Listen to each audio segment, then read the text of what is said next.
Hello, everyone. Welcome to Nomads No Worries. Today's guest joins us from the land down under. She is a published nature and travel photographer.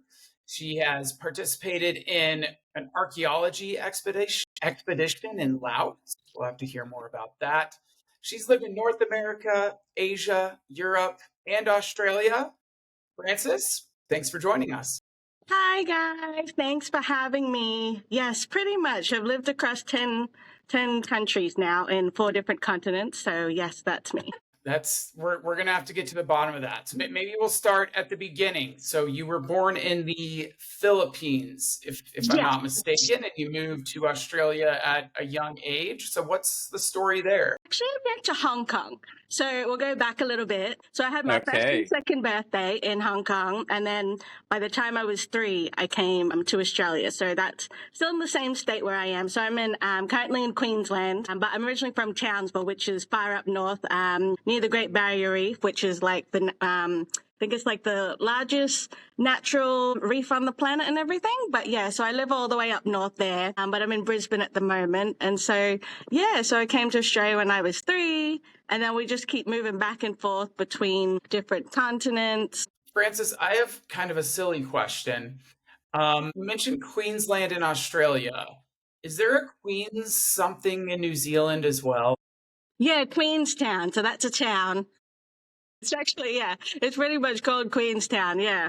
And I think in New York, you guys have like Queens as like a, what do you call, I don't know if that's like a county, like a suburb. We call it suburb here, but I think you guys have it as counties and stuff, yeah, so. Tomato. It's a borough. It's a borough in New York, and that's really like the only city that does boroughs. So that's just a unique New York thing. Unique New York. But yeah, no, so I've moved around. By the time I was, 10? I had already lived in across 3 continents. So yeah, by the time I was 10. So I'd already lived in like Mexico, Malaysia, Hong Kong, China, Singapore, Australia. And then, I've been solo traveling since I was like 16. So I've now lived in, where did I live? I lived in New Zealand for a couple of years. Then I lived in the UK, and then I did the States for a little bit. Yeah, I've now bumped that to 10. What part of the States? I was sort of all over the place. I was mainly like in New York, and then went to Washington, D.C. So there was like a group called Host a Sister. So I got really stuck in the States. I was running out of money. And so ended up managing to stay with, with some friends, because I run a business and we've got like models and things like that. We've made it like a community and stuff. So ended up staying out there. No idea where I was going. I hadn't been back to the States since I was like a baby. We went to like Disneyland and stuff. That was like probably the only Disneyland they had at the time, you know what I mean? So, it's changed so much, and I haven't been back at all since then, and basically just went up and down the coast and like, okay, see what happens. And just, yeah, so I was pretty lucky actually, but managed to sort of stay with people, and they just helped me out. So that always adds a little spice to the travel, Don't know what's going to happen. Sounds kind of exciting.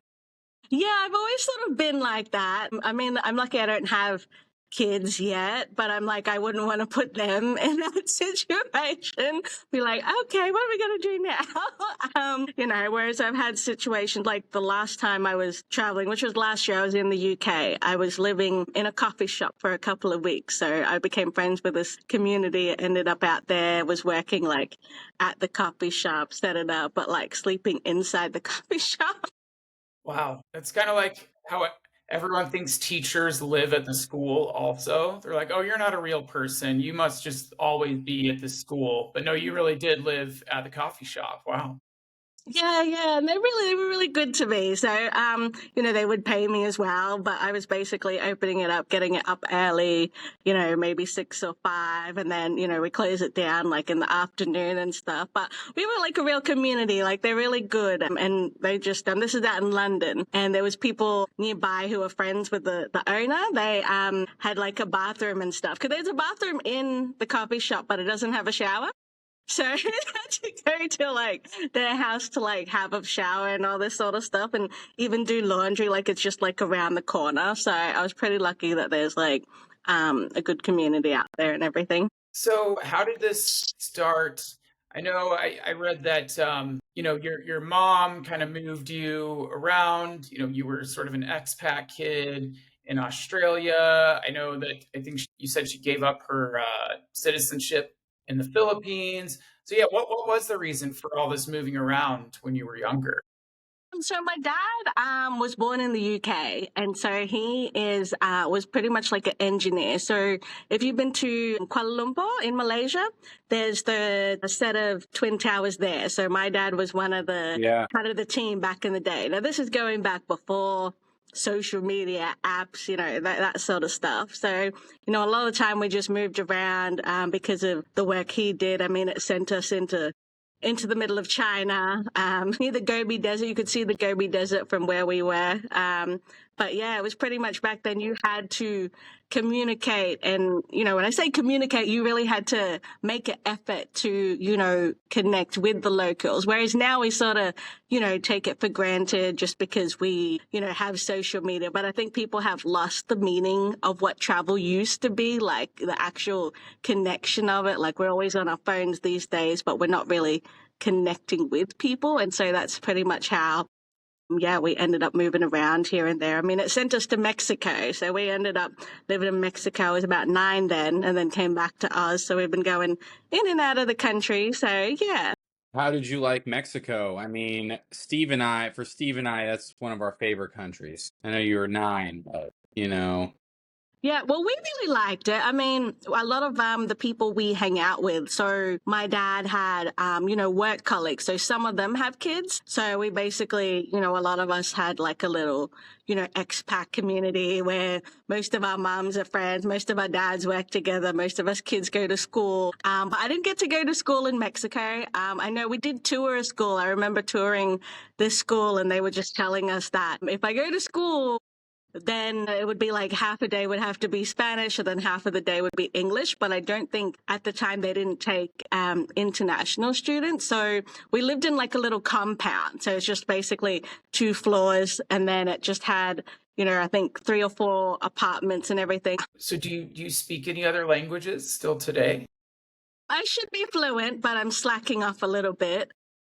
So I do understand Tagalog, which is one of my mom's languages, but her 4th language is actually English. So she's got her first dialect, and then there's like a town dialect, and then there's like a main city dialect, and it keeps going. So yeah, but I understand probably one of her dialects, which is Zambal, and then along the way, I've sort of picked up Spanish, Papua New Guinea Pidgin. I used to work a lot with refugees, so we used to teach them English. So I picked up a bit of Swahili. When I went to Germany, I was on a student exchange, and this is still going back to when they didn't have technology. So I had a phrase book, reading this phrase book on the bus to the bus driver, and it sounds so awful, right? Because it's all in phonetics. But I mean, he understood what I said. I'm like, okay, that's cool. But then I didn't really know what he replied. And I'm like, I'm guessing that's good. Okay. And then just walked out. So, That's what I do a lot of days. If I don't speak the language, I just kind of smile and nod and just be positive. And no matter what they said, I'm just like, yeah, that sounds great. Yeah, sometimes I accidentally say gracias in the wrong situation, just like it's my brain reverting to the only other language I know. What, like in English speaking situations, Jack? Just like maybe like in the Middle East or something, I accidentally say gracias, I don't know why, just like, I've done that. okay, you I've done have, that too. okay. Just because, like, my brain, I'm like, okay, I know I'm supposed to speak a different language, but then it's like the Right. only other language that I kind of know is Spanish. So yeah, I always just default to saying gracias or like hola or something, even though, yeah, I'm in Japan or something.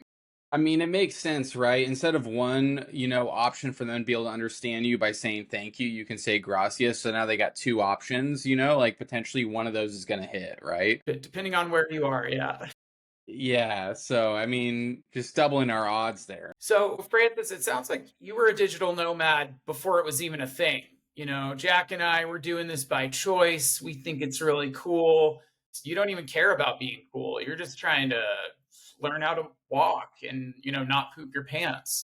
yeah, pretty much. No, I think that's the biggest difference, today versus back then. A lot of the time people nowadays like, oh, I've been to 70 countries. I'm like, okay, so what have you learned? Is, you really had to understand and really look at other people's perspectives and, really figure out how they work in the society, how they live, how they just do stuff, and be like, okay, well, it might not be normal, say, like in Australia, like, for example, we've got a thing where we pay people equally. So I know, for example, in the States, like you guys do tips and things like that. Like a lot of the money is made off of tips. So we don't have to tip in Australia, but you can make, so I work in the daycare, for example, and you can make like maybe up to $1,000 a week. That's Australian dollars. I think that might be at the moment, I think that's 500, something like that. But yeah, 500 US. So, I mean, there's a big difference in so many different societies about, the way they do things. And some people, when they're traveling, they don't really understand that. Or, you hear people say, oh, they need to speak English. It's like, English growing up for us, English was like a fifth language. You had to sort of, wait a little bit till we get to even understanding the main languages. Like when I lived in Malaysia, even though we went to an Australian international school, a lot of the schools do teach mainly Bahasa and Mandarin. And English was like, you speak English and everything. But most of the students spoke up to like 3-4 languages, and it was pretty normal. So, whereas in Australia, people do just mainly speak English, but then obviously people who have like migrated and everything, they obviously speak like another language. Well, it sounds like you've had a lot of different experiences. So I'm curious, how has travel shaped you? I mean, you had a pretty unique upbringing, living in all these different places, experiencing different cultures. Like, how do you think that affected you growing up and kind of made you who you are today? Maybe I take it for granted. So I forget that a lot of people my age, like I'm in my mid-30s now, a lot of people my age haven't lived in 10 countries. They haven't seen the world like I have. And I've been through heaps of natural disasters, cyclones, floods, bushfires, what else? Earthquake. When I lived in New Zealand, earthquake, that really got me. Why did that one really get you? What happened with the earthquake? In Australia, we don't have earthquakes. So, in the Philippines, earthquakes are quite common, but I haven't really grown up there and everything. So my mum was used to earthquakes. But when I was in New Zealand, I think it was close to midnight, and there was just this thing that was just shaking. I was staying with a, homestay family, and the dad was like, quick, get up, you got to come into the hole and all this sort of stuff. But this thing just kept shaking. And I think it's not even the main earthquake part itself. It's the aftershocks that get you, because it just keeps going and going, and you just don't know when they stop. And we were in what was that? Kaikoura. So that was the 2015, 2016. And this earthquake, I think it was at least 6.5, something like that. But it was started in Christchurch, Wow. and then it come up all the way to Wellington, which is the capital. And I was like, what the hell is this? It's just moving and the whole thing's shaking. And, this went on for about a couple of days, but you just go into town and you could just see all the glass, some of it's already broken. Some of the shops, they had all their, stock on the shelf was just all fell up. And I was like, okay. And then we went to do volunteer work. So I was at Victoria University in Wellington. And they have a group where they were basically helping people who had been impacted by the earthquake. Because after earthquakes comes a flood and all that sort of stuff. But we were near a river, and there was this elderly lady that was on the bottom floor, but her whole place was flooded. So we had to do some sweeping, move it around and all that sort of stuff. So, even though with the floods, we've had floods in my hometown and pretty much up north, even Brisbane lately has been having a lot of floods the last couple of years. When you see that in person, it's just the whole place, it's all muddy because all of it just gets washed up across the shore and all this. So it's just it's horrendous mess. And it's just something that you can't really explain to someone unless they're there with you, because it's no. Nice. I get what you're saying. So if someone was just to run into you in the elevator, and ask you, okay, where are you from? What would you say? I don't even know what to say sometimes. I'm I've sort of worked out. I sort of give them a little story, which goes for about 2 minutes. It might go longer. But I usually start off with, well, I'm from Australia. But then they sort of oh, but you sound a little bit American. I'm like, I'm offended by that. As much as I mean, I No, love I'm with you. I wish I had an Australian accent. It's way cooler. because because the Philippines is colonized by the U.S. It would have been another state of the U.S., but the U.S. came in, made it military bases, and then the Spanish also colonized the Philippines. So I mean, it's some Asian country in the middle of nowhere that gets impacted by natural disaster. That's not even Asian. Like it's so. It's really probably more American because like in the Philippines, or even if you go across Asia, a lot of like the bands that play in the hotels are all Filipino, and that's because they speak English really well. And so I believe that's also to do with a lot of the American influence. A lot of the education system is American and everything. No, so now when someone asks me where I'm from, actually, you know what? This happened recently. Someone asked me, I was sitting at the train station and they said, oh, I can hear an accent. I'm like, in Townsville, like up north and everything, because I've been living in the UK now. So they're like, oh, you sound very British. I'm like, yeah. And then, they talk to me for a little bit longer. And then they're like, oh, I can hear some other stuff. But when I was in the States, there's a massive, Aussie community in New York. They've all migrated there and everything. We're all just hanging out and stuff. And then I said something. We have a phrase called I reckon, which is just basically like, yeah, that's happening, that sort of thing.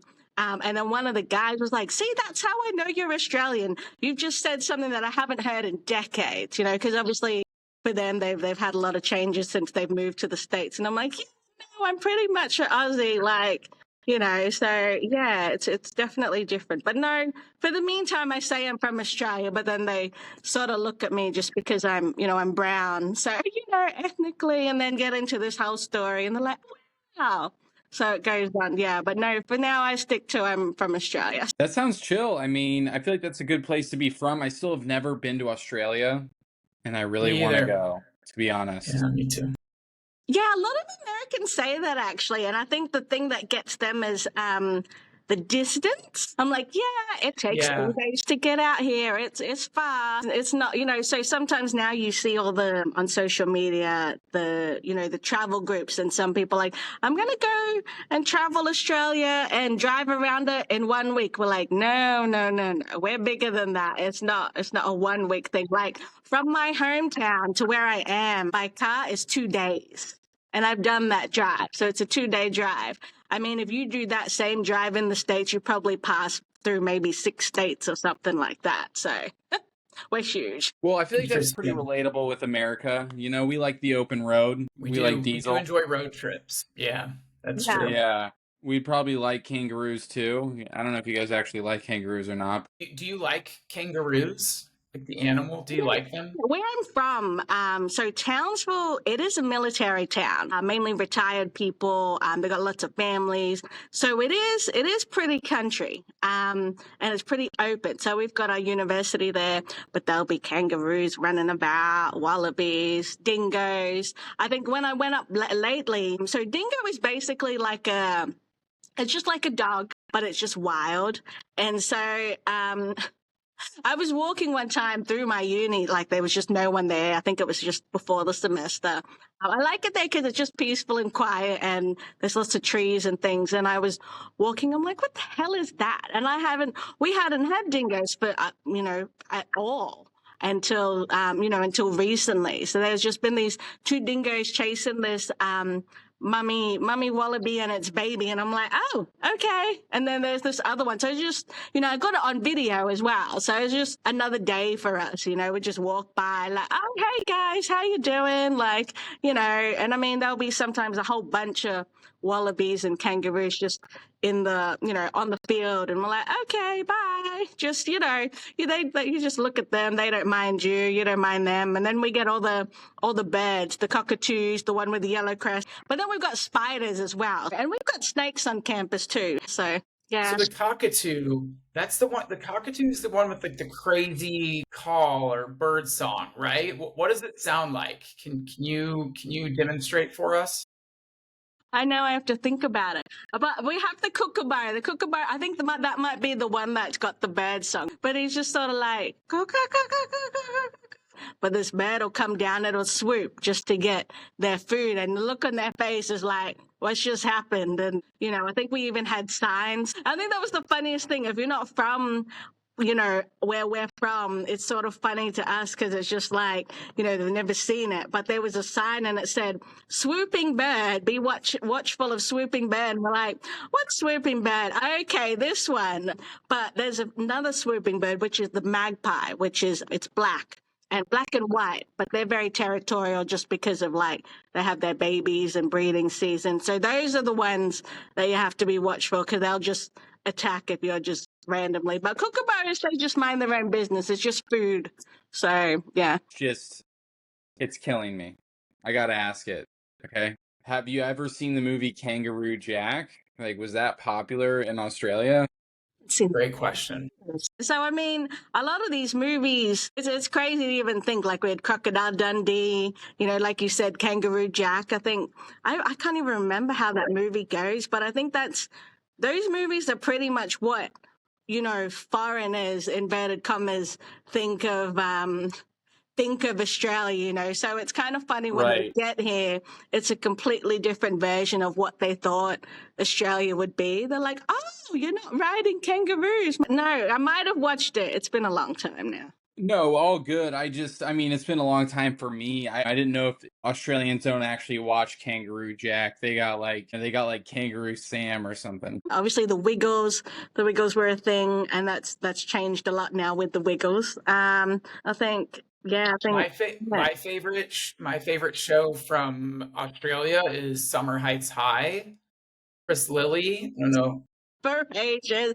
I remember seeing that on TV. Oh my God, that's been ages. That one was hilarious. I mean, Australia, it is a big country, but we're still, a small market in a lot of things, in business. And I mean, a lot of the film industry comes from the States anyway. So, it's good. And most of the people we have move over there. I mean, Nicole Kidman, she is Australian, but she's born in Hawaii. A lot of people don't actually know that, but she's born in Hawaii. Who else is there? Keith Urban. I mean, he's an Australian, but he's out there doing his thing. He's known for country in the States and all that. I would not have guessed Keith Urban. I thought he was from Oklahoma or something like that. Yeah, that's the crazy side of the day. Okay, so archaeology. Can you tell us more about this expedition you went on in Laos? You discovered artifacts from the 17th century. I mean, how did you even get into this? If I wanted to go on an archaeology expedition, I don't even know how I would begin. So, yeah, how did that happen? Where we went in Laos is a place called Shangkwang province. So nobody up here speaks any English, nobody. But we were lucky. Our lecturer, he's a Kiwi, but he's been working in Laos for a long time, working in Thailand, doing these projects and stuff. So if you don't know much about Laos, even for people watching, Laos was also a French colony. The US came through it as well. There was actually a museum we went to, and in the history of it, America had dropped 2 million bombs on top of this place. So a lot of these bombs are still active, and they had to check in our particular area to see if the bombs were still active, safe enough for us to dig and everything. But there's a place there, because it is a country town, where there's a shop. It's basically a coffee shop, but they have these bombs. They're massive. I had never seen anything like this, but I took a picture as well, and it was just basically they're probably the same size as a human, and then they're wider, and it's just so huge. But to think of, having all these bombs been dropped on this place, it was just oh, okay. I couldn't imagine what that sounds like or what that feels like. But with archaeology, when you dig, say, the pit, they call it. So it's a rectangle. Now, every second, every inch of that rectangle has to be recorded on paper. And basically, if there's any shapes or whatever, and you have to keep digging and digging till you get to the bottom of the pit. But basically, each level you peel off, you have to record just for, the purposes of what they're finding and stuff. But we found stuff, that goes back to the 17th century. So it must have been like a house that must have been at least like burnt off or some sections of it, because it's where it is. It sits on top of, it sits under a monk village. Now, people have some ideas about monks, if they're, conservative or not. But they were playing music in this monk village. And so and it was like rap music. So we were like, oh, okay. Because, our lecturer had given us a briefing and said, they're a little conservative, don't do X, Y, B, and Z, blah, blah, blah. And then we're like, oh, but they got this radio going on. And then I was, we were polishing artifacts and everything. So I play music on my phone. And then I think it was that Play Your Funky Music by Wild Cherry? White Boy, yeah. Yeah, so they were like, oh, That's us. and so they were happy with us to play music and everything. But it was just, really definitely one of the highlights of like my traveling experience is just going on an archaeology dig, because a lot of their research and the work is connected to, I think New Zealand funds it or something like that. But there's that museum in particular, it's got like the New Zealand emblem and everything. So there's quite a lot of research that's done between the two countries and historically and things like that. So, Jack, let me ask you this. She's talking about these monks listening to rap music. What rappers do you think monks like to listen to?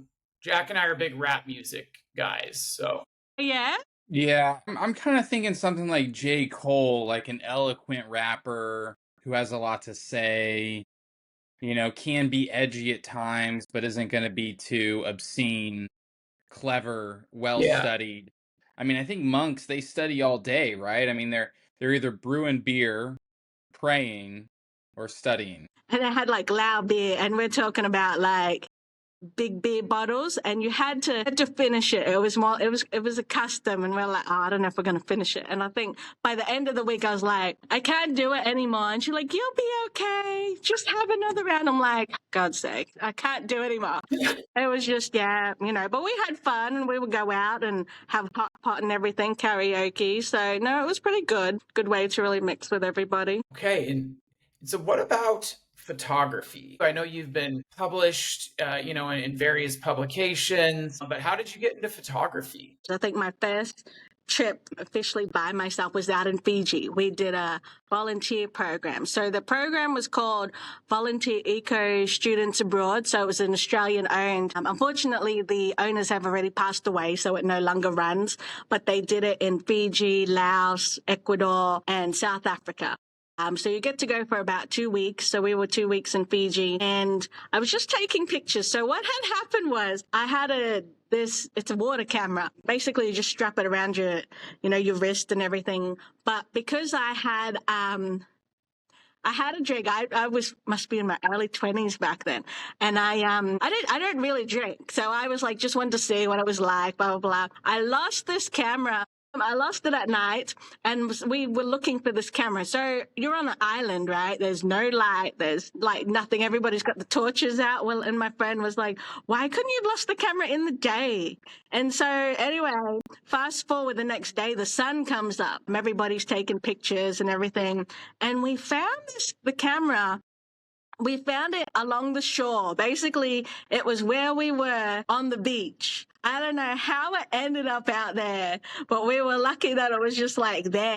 But going back to what you were saying about the photography, so one of the people that were with us, they saw all the pictures that I was taking, and they're like, oh, you could sell these. And I said, oh, really? And I didn't really, think about it. But since then, I've been taking pictures of just pretty much everything. And I really just love nature. That sort of just keeps me going sometimes when I don't know what to do, just, go for a walk or just sit there. And so, that's really how I got into nature photography. It was just clicking away, and someone, one person noticed and said, oh, you could make money off it or publish it. That's pretty much how I got into that. And so it's taken a while to get there. But do you have a favorite place in the world that's your favorite to photograph? No, hey, they're all really different. I definitely love Fiji. I'm really into sunsets and stuff. And if you get the right angle, like, I mean, I did one when we were here in Australia. It was a place called Airlie Beach. So a lot of people go there. There's a place called like the Whitsundays. It's just a whole bunch of islands. Hamilton Island. I think Sabrina the Teenage Witch was filmed on Hamilton Island. There's a few other islands around there that are in movies. What's the other movie called? A Fool's Gold with, what's his name? Matthew McConaughey. Matthew McConaughey. Yeah. Oh, baby. Legend. Yeah, so there's quite a few movies that, you know, they use in the film industry. But no, it's definitely, I'm really like into the sunset kind of thing. Animals, love animals. So here we've got a water lizard. It's basically just a normal lizard, but it looks like a dinosaur. So it looks like a, what do they say? The raptor. But yeah, no, so I really just enjoy taking pictures. But it was also to really, I think, help people understand, you know, the world around them. Like, I think people have this stigma when they go to Asia. They're like, oh, I don't want to go to Asia because it seems poor, you know, all that sort of stuff, you know. But I'm like, have you been into Singapore Airport? Like, if you haven't seen Singapore Airport, it has a waterfall going, has a cinema going, has a butterfly park, you know, and it's still to this day, you know, named one of the best airports in the world. I remember when this airport, when we lived in Singapore, it just started off with orchids and then it just started to grow and now it's got this whole thing in here. And, you know, so it's changed over time. And I think that was one of the main reasons I really wanted to get into photography, was to really encourage people to travel to places that they would never really, you know, think of going, you know. So that was really how the photography came about. Nice. Okay. So, do you have a favorite one of your photos that you've taken? I know you couldn't choose a favorite place, but do you have a favorite photograph that you've taken that's special to you? I've been doing ended up doing a lot of snow photos, and I think that was a big thing for me because I was like, oh, I really want to take some pictures of snow, and, you know, just trying to figure out how to take snow pictures because it's white, right? Like, it's not really, Right. you Yeah. know. Yeah, you gotta paint it afterwards, you know, add some color. But Yeah, no. yeah. So I think that was really cool. But no, definitely I've got one which is, it's just basically a lotus flower. So in my particular area in Australia, we've along the river, we have a lot of wild lotuses. They just grow and they're pink. And so having come back from this trip after a year, I think that really was a thing where I really appreciated, I've been living in Australia forever and blah, blah, blah. Just wanted to get away from it. And I was like, oh, okay. Even though I've been swapping my animals. When I was in Scotland, I met this Highland fluffy cow. So it's all wild in the middle of this paddock. It's in Glasgow. It's a park. You can bring carrots and feed them. I just Googled the Scotland fluffy cows, and this makes me want to go to Scotland just to see these things. I mean, these things are adorable. Yeah, Scotland. Wow. Oh my God. Yeah, Scotland is completely different. There were so many people in England saying, you have to go to Scotland, you have to go. And I said, all right, whatever, I'm going to go up there. So I went up there in winter. Now, mind you, Scotland gets cold. I had to figure out what kind of jacket to wear because I was like, I need a decent jacket. I'd rather keep warm than die in this cold. Like, it was just ridiculous for me. I was like, okay. Yeah. You got to borrow some of the fluff from those cows. Warm you up. Yeah. The cows look like a golden doodle that had a baby with a cow, you know? Yes. Yeah, they're beautiful. They're just really friendly and they're just, yeah. So I want to go back to Scotland. They've got some reindeers in some sections. So I was like, oh, that would be fun to have a look. So let's talk about fashion. That's another thing you've gotten into. I feel like you do everything. But what do you do with fashion? You know, I know this brand, it celebrates diversity and has been inspired by your travel experiences, which is awesome because you have so much you like to share. So yeah, what's going on with the fashion world? So this was really just a random thing that came to me. So before COVID, I became hearing impaired. So I lost 50% of my hearing in both ears. And that was just the hardest thing in my life because I was like going from being what you would say a normal person, inverted commas, to that. But like, I just couldn't, I wasn't coping. Like, I was just like, what am I going to do with myself? Like, how do I, you know? And so during COVID, there was nothing to do. So there was a girl who modeled for New York Fashion Week. So the company she was part of was also part of basically they had expanded into the US. So I contacted her just asking, oh, how do you get to model for New York Fashion Week, blah, blah, blah. And she was just telling me. And so I was like, okay. She's like, you should apply for Fashion Week. Anyway, she just kept bugging me. And then I applied. So we did. We did it with Runway 7 Fashion, which is out in Sony Hall in New York. So they were like, we really like what what you're trying to do. Do you want to showcase, see what happens? So, fast forward to like 2023, we end up going out to New York.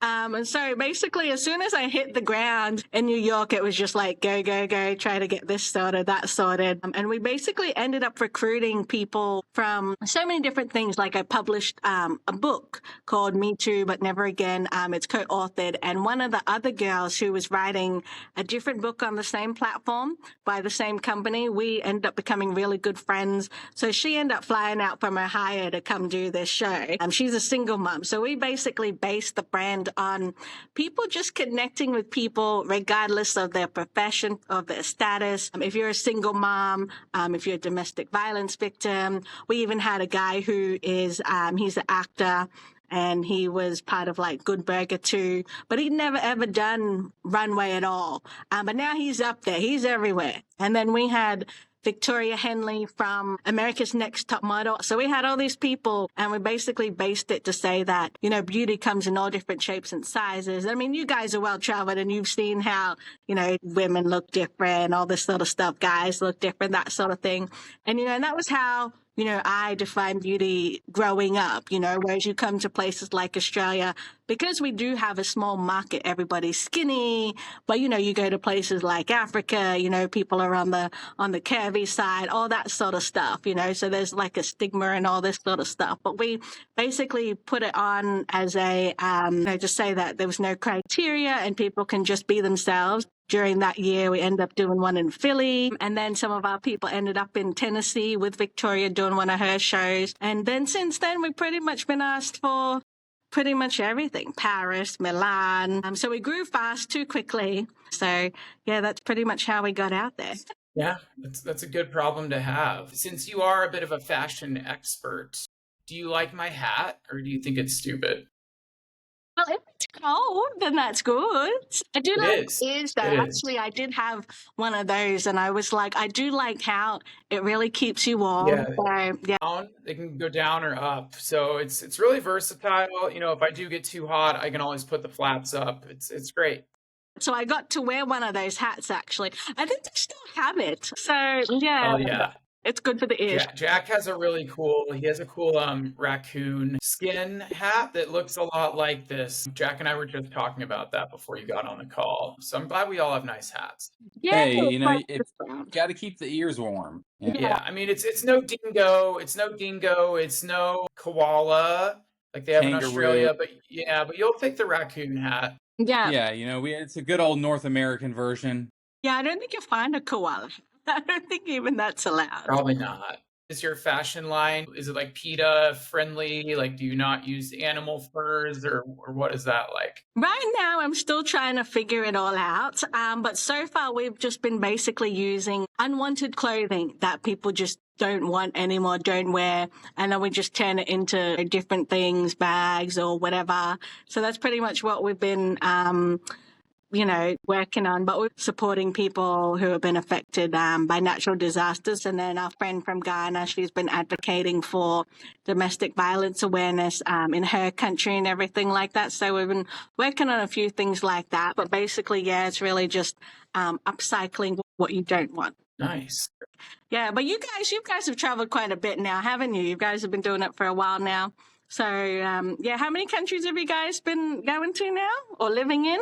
I stopped counting. It's not really cool to count countries anymore. I've been learning on social media because it's not like sustainable or whatever. It's just, you're supposed to stay in one country for as long as you can these days. For as long as you can. Oh, there you go. Well, that's something new. So where are you guys now? Are you home or? I'm in Miami right now. Yeah. Yeah. And I'm in Chile. And we don't really, I guess Jack is in his home country, but neither of us really have a permanent home at this point. That's cool. Well, maybe we'll all end up meeting meeting somewhere on the planet somewhere, because I'm coming that way. I haven't been to South America yet, so that's on my list. So It's a banger, let me tell you. Lot It of is. interesting things going down there. Yeah. yeah, Yeah. yeah. And you can use That. your Spanish, which is cool. Yeah. So do you Yeah. guys, because you've been traveling now, do you find it hard to like fit in back in, like if you go back to your hometown, see family and friends, like do you guys think that they've changed or you've changed? Like, have you guys noticed that? I'll answer that. No, honestly, nothing ever. Like, I'm originally from Kansas City, and I'd say nothing ever changes when I go back there. Or Denver, where we lived a long time. It's never any different.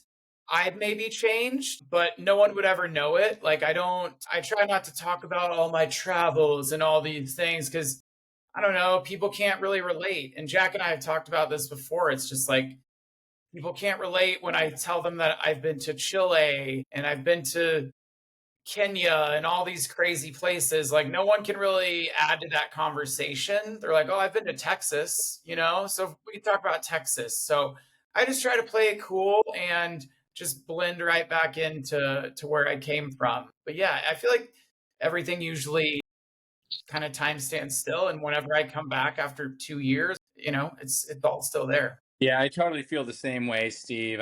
I went back to Denver. It's great to see everyone. Pretty similar vibe, but I think that's okay too. I think people live in a certain way, live in the way they like to live, I think is a beautiful thing, having community. And so, I always love going back, to be honest. Well, that's awesome. That's really cool. Okay, so I have a question. I know I flipped the script a bit. I was thinking, so if you guys have like a downtime, like when you're traveling, like say, it's really difficult and everything, how do you guys like bounce back from that? For me, I usually just change places. It's like every time I go to a new country, a new city, it's like a refresh for me, right? I was in this town in Colombia for a while last month, and it kind of made me sad because there was a lot of trash everywhere. Like, it was a beautiful, just naturally beautiful place. But after I had been there for like a month, 6 weeks, it kind of started to weigh on me. I was like, I'm so sick of seeing this trash everywhere. It's so sad. There's a lot of stray animals that aren't healthy. But then all I did was get on a plane and flew to Chile, and now I'm happy again. It's like I forgot about whatever was bumming me out in Colombia. So that's my approach, and that's why I'm always happy, is because I'm just always changing places. So I just refresh every couple months. I don't know, Jack, how would you answer that? Yeah, I feel like it's like the sadness of leaving a place coupled with the excitement of reaching a new place. It's this bittersweet feeling. And just like Steve, you're saying, once I get closer to that new place, I put my bag down. It's time to go out on the town for the first time.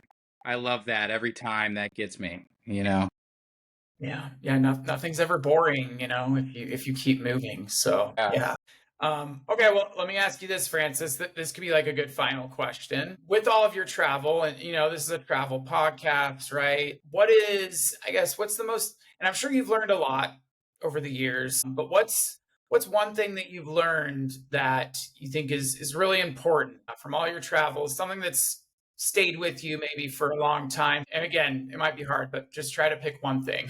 I think the hardest thing is that it's such a big world out there that you just don't know the kind of people that you're going to meet. And I've been in situations where I'm like, oh shit, I probably shouldn't have even been like gone with this person, X, Y, B, and Z. Like, it's just been like the worst case scenario. And I'm like, so now what? And I think, especially now, because everybody's on social media, they're getting everybody's opinion. And I think when you get everybody's opinion, that sort of changes your perspective, because you're going to lose out on an experience that could be good, instead of, making like your own mistakes and, really understanding what's out there and things like that. And I think that's been the challenging bit, because I'm very trusting. I'm like, oh yeah, I'll just come with you. I'll go. Like, I have hitchhiked.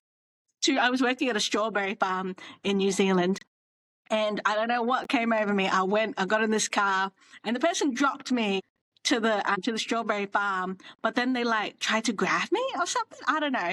And I was like, well, I was already standing out of the car, so I was lucky. But I was like, and then it sort of just registered in my brain, like, why did I even do that? Why did I get in the car with this person that I don't know? Like, what the hell? You never do this sort of stuff.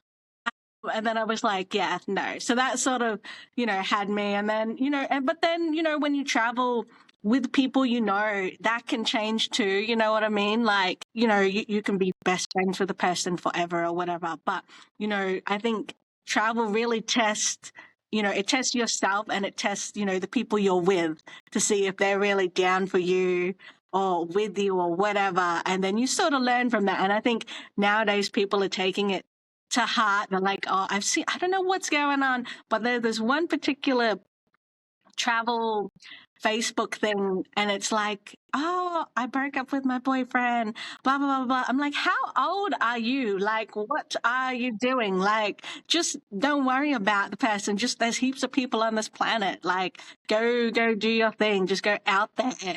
And, now on social media, everybody's having an opinion. And I think that's really been like Oh a yeah. challenging thing. And I'm guilty of it too. I'm just like, I just want to comment and tell you you're stupid. Yeah, people do that on our content all the time. Like they love to tell us that we're stupid. They never tell us if we say anything smart or like funny, but if we say something stupid or something they disagree with, they'll definitely let us know. Yeah, and I'm guilty of that too. Like, because I know, especially, even though in America, like they speak English and Australia speak English, but the personality in the culture is completely different. Like I know some Americans say that Aussies are rude, like, because we're very open, like here, like super open. And, you can't really get shot for saying something, whereas I know in the States, yeah. No, that definitely makes sense. So I think I've grown a ton from all this traveling that I've been doing and the mistakes that I've been making. I think it's made me a better person. So I'll take it.